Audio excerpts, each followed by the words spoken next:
What's going on, Jerome's? So the Minnesota Vikings need to add a little something to the interior offensive line, where last year Ezra and Ed Ingram, not so much. Ezra is entering a contract year. Hopefully Ed Ingram improves in year 2. The Vikings did re-sign Garrett Bradbury, and they're good to go at the tackle spots with Darisaw and Brian O'Neill. But they need to add a little something to the interior offensive line. But what is working against the Vikings is that they currently only have 5 draft picks, and maybe first round is quarterback. Who really knows? But the Vikings are doing some diligence in terms of mid and late round offensive linemen. Enter Anthony Bradford, the pride of LSU. Yes, looking at another LSU guard.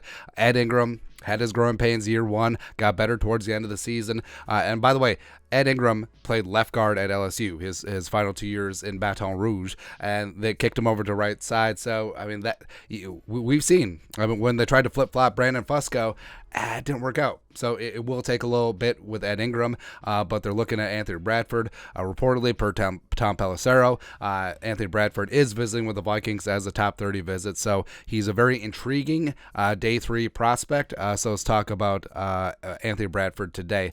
Background. Yes, teammates with Ed Ingram back in the day. Bradford actually started 4 games at left tackle in 2021 next to Ed Ingram at left guard. But Anthony Bradford, 21 years young, 6'4", 322, massive size. Former 4-star recruit from Muskegon, Michigan, was a redshirt on Jefferson's 2019 national title team, and I do call it Justin Jefferson's national title team, not Joe Burrow's or Jamar Chase's. Was a spot starter, like we mentioned. Started a couple games at left tackle next to Ed Ingram, and then started at right guard in 2022, as well as a little bit at left guard and blah blah blah and left tackle. He's been all over the place. He does have positional flexibility for sure. Only allowed 4 sacks in 2022, and overall, even though this was essentially his first year of action, greatly held his own in the SEC, and was also PFF's 5th highest graded guard in terms of run blocking, which is his forte.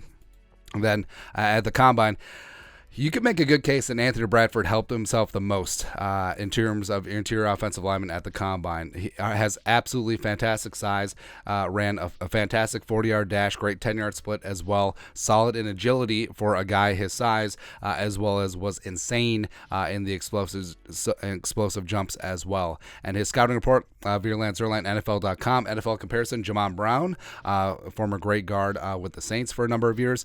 Overview, massive scheme-specific guard prospect with plus power but obvious athletic limitations.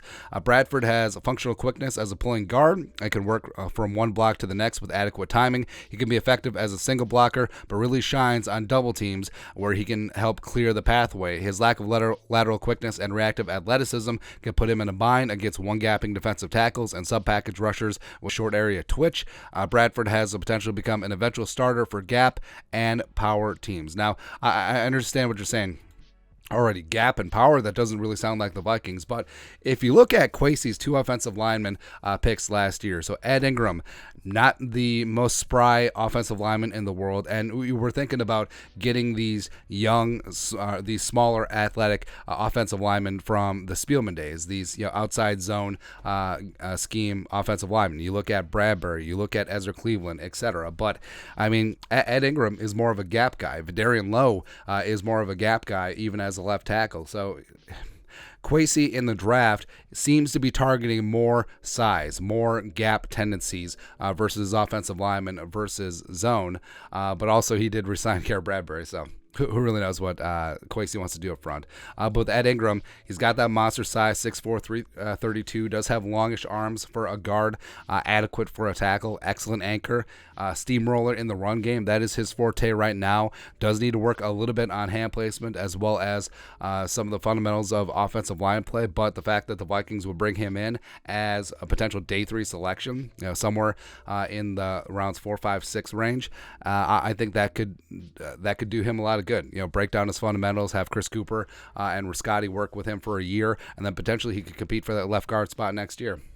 Also, you do love the guard tackle flexibility, because if he does end up only being a swing backup, having the flexibility to back up 4 spots is huge. I had a great combine. Does lack that lateral movement. There's been the hallmark of the Vikings offensive lines, but also it could be something that they're moving away from.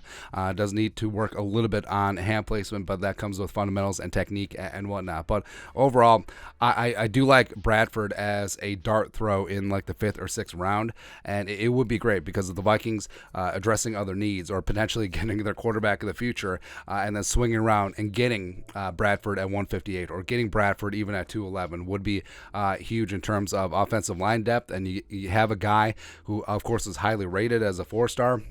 And Kwesi does take that into account. He loves recruiting stars. He does love high draft pedigree in terms of guys that have maybe underachieved, bringing them in. And I think getting Bradford, it's about where he essentially was a 1-year starter, and getting him in the 5th round or later and potentially turning him into a starter, that's huge. That's absolutely huge. And everyone talks about hitting on the 1st and 2nd round picks. No, getting a 4-year rookie contract starter or even a 3-year out of a day 3 selection, that's monstrous. And I think that's something that the Vikings certainly could get with Anthony Bradford. That's why they're meeting with him as a top 30 visit. But your thoughts are thoughts. LSU guard Anthony Bradford. Let us know your thoughts and our thoughts in the comment section below. Subscribe for daily Vikings takes. Also put the work. Put a little something in the Venmo. But till next time, Skull Production Value.